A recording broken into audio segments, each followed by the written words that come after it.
Temple is the newest Warframe we have gotten our hands on in the Tech World Encore update, and so far I've really been enjoying playing around with them. There's a lot of interesting synergies that can be built, and the Exalted weapon Lizzie absolutely shreds your opposition.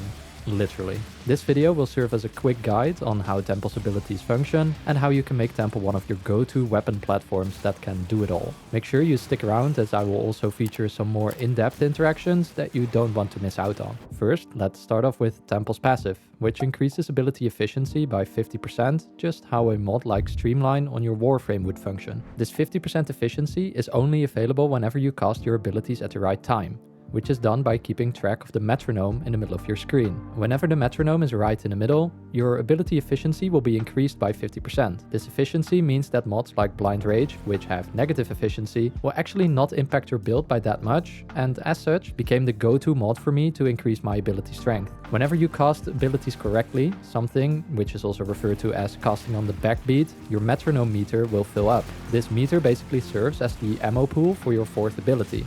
And casting abilities on the backbeat will have additional synergies with Temple's abilities, which nicely transitions me into Temple's first ability, Pyrotechnics. Pyrotechnics will shoot up fiery pillars from beneath enemy targets.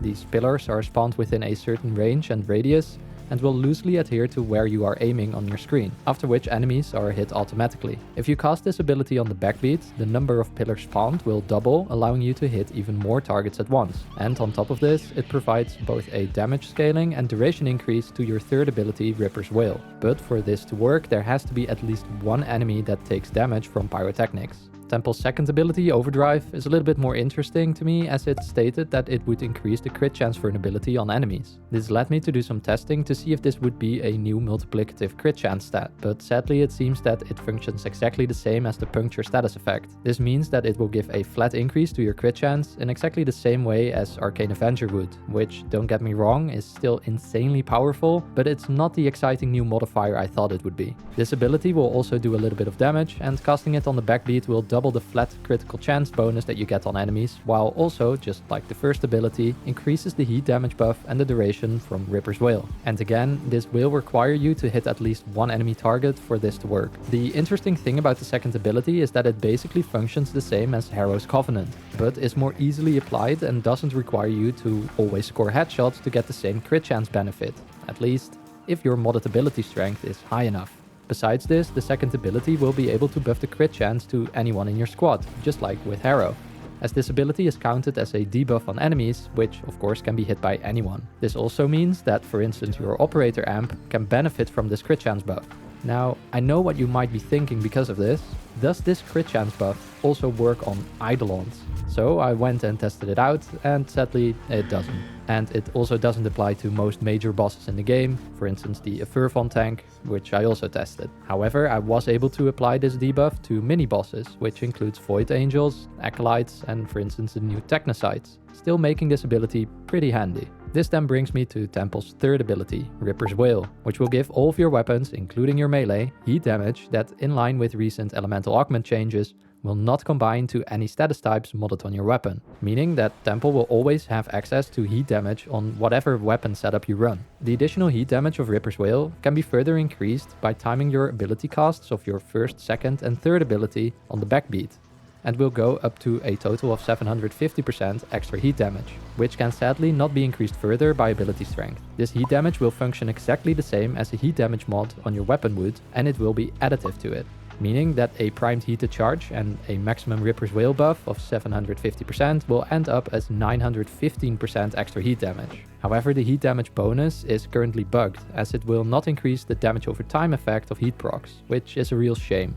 But hopefully this gets fixed pretty soon. Make sure to check the pinned comment down below if you want to stay up to date with the latest information, and if you are watching this at a later date. The heat damage from Ripper's Wail will also apply to some special damage effects, like for instance the flying daggers of the Okina Incarnal, which, if they are the ones to put the initial heat proc on an enemy, will also carry over the on-kill effect of the Incarnal mode, even if an enemy dies from heat damage over time that's prolonged by, for instance, casting Pyrotechnics.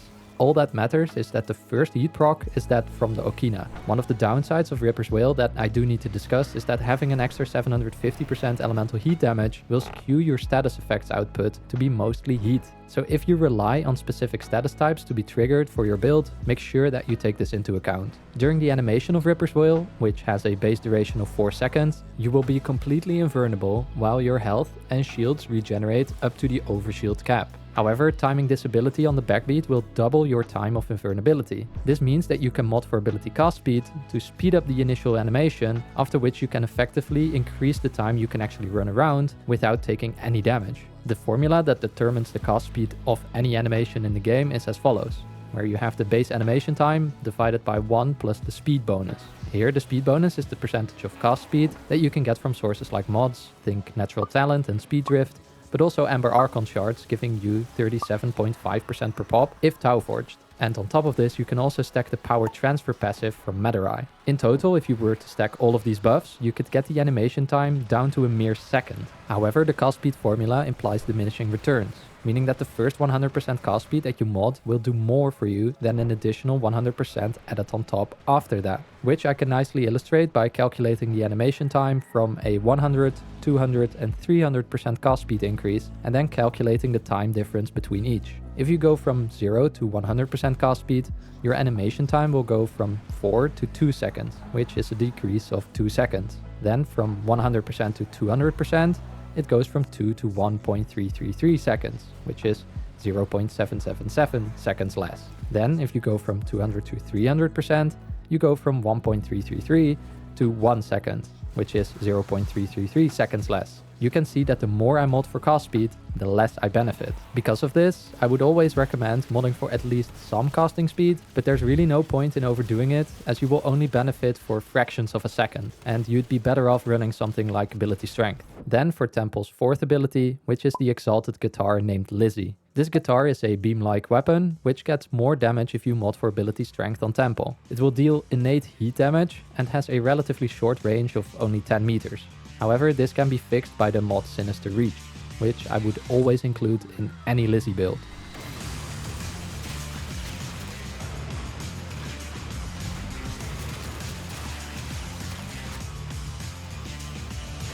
A cool interaction with Lizzie is that the damage it deals will count as ability damage. This means that you can actually benefit from an extra damage multiplier by using Emerald Archon Shards for more ability damage. This does mean that you have to apply corrosive effects to your enemies, but you can easily get this from Archon continuity, because Lizzie counts as an ability.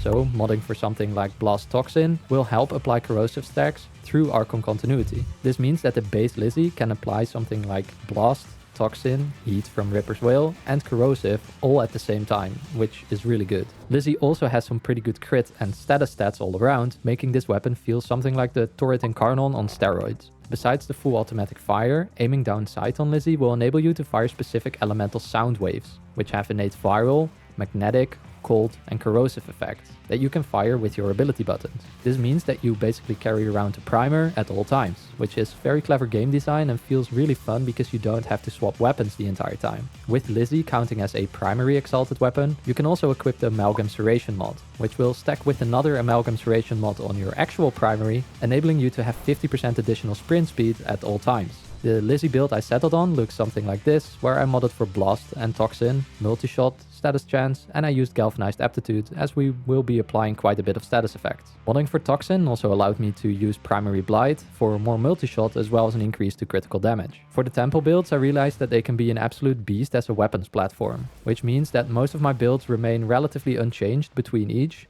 except for the Helmet abilities that I chose. For the Archon Shards, I chose to run 1 shard for ability cast speed, and I used 4 ability strength shards to make Temple as versatile as possible. First, I want to cover the base build that I have for Temple, which is mostly focused on Lizzie. Here I used some cast speed from natural talent to decrease the animation time of Ripper's Wail, and I modded for high strength and some duration. I went with corrosive projection for the aura, and I chose not to include any range mods, as I personally feel that the range of all of the abilities feels fine, but you can always feel free to take off natural talent for something like stretch if you really want to. And while you are doing that, you can also think about replacing Intensify with Precision Intensify if you have it. I also make use of Archon Vitality, which will double all of the heat procs that we dish out, including the ones from Lizzie, which is pretty crazy. For the arcanes, I went with the new Arcane Hotshot to increase Lizzie's crit chance by another 300%, and I equipped Arcane Acceleration for an additional 90% fire rate on Lizzie. Now, I know that Arcane Hotshot is relatively new, so if you don't have a max rank version of this yet, you can also use something like Molt Augmented. Then for the second way that I chose to build Temple is as a melee platform. This is one of my favorite ways in which I use Temple, where I subsume Wrathful Advance over Lizzie. This build will be the only Temple build where I include a dedicated weapon that I use, which will be the Grimoire with the Vo mod to increase ability strength. I can also recommend that you run Tau Forged Violet Shards for more melee crit damage instead of Strength Shards, but keep in mind that this will also lower your overall crit chance, meaning it's probably best to go for something like 2 Violet and 2 Crimson Shards. In my case, a maximum buff Temple will have a 755 flat crit chance, which means that any melee can now hit tier 8 red crits, even if it is a weapon with 0% crit chance. Now I know Kullervo can basically do the same thing, but what Kullervo can't do is have an additional 750% heat damage on any elemental combination. A Temple with a melee influence build for the Hate Incarnon can make full and seamless use of the Hate's new augment mod called Burning Hate, which massively increases your status damage over time. And there are many more insane combinations like the earlier mentioned Okina Incarnon, or you can even consider the Rakta Dark Dagger for infinite shield gating, which now becomes even more insane with tier 8 red crits. Having this much flat crit chance also means you can now focus on more raw damage, crit damage, or running more diverse status effects, as your melee doesn't need the crit chance mods in all scenarios. Unless you are a crit maniac like me and want to see damage cap every now and then. Something I can recommend that if you are choosing to go with the dagger as your melee, make sure you don't forget about the Amalgam mod on the Argonac, which will enable you to passively armor strip on dagger damage. This will make something like a melee influence Inodem feel like using a hot knife slicing through butter. I can really not recommend you trying out this melee Temple enough, as it is massively fun. Anyhow, into the build for Temple, which funnily enough doesn't change a single mod from the last build, except for the Aura mod where I now use Ready Steel, and you could also consider Steel Charge. What I do have different here as well is the arcanes.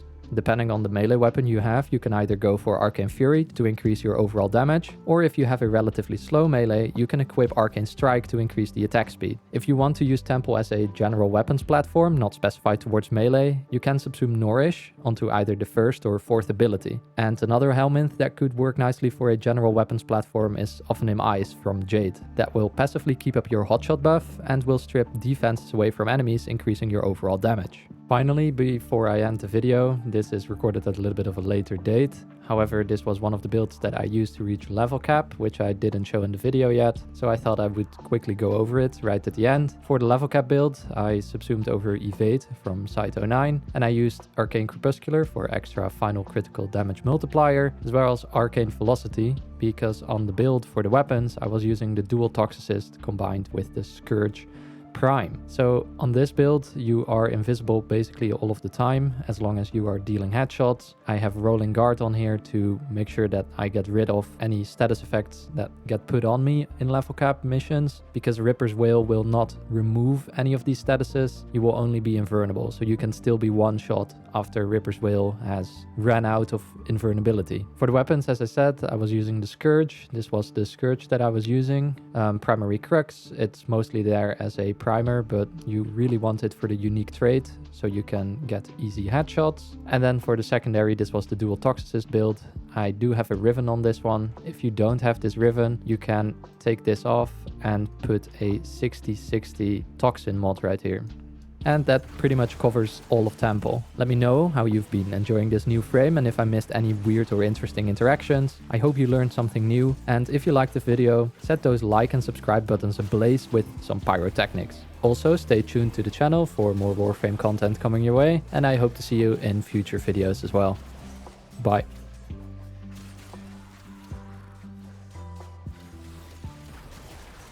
As always, thanks to all channel members for supporting the channel. If you are looking to become a member, please find the join button below the video.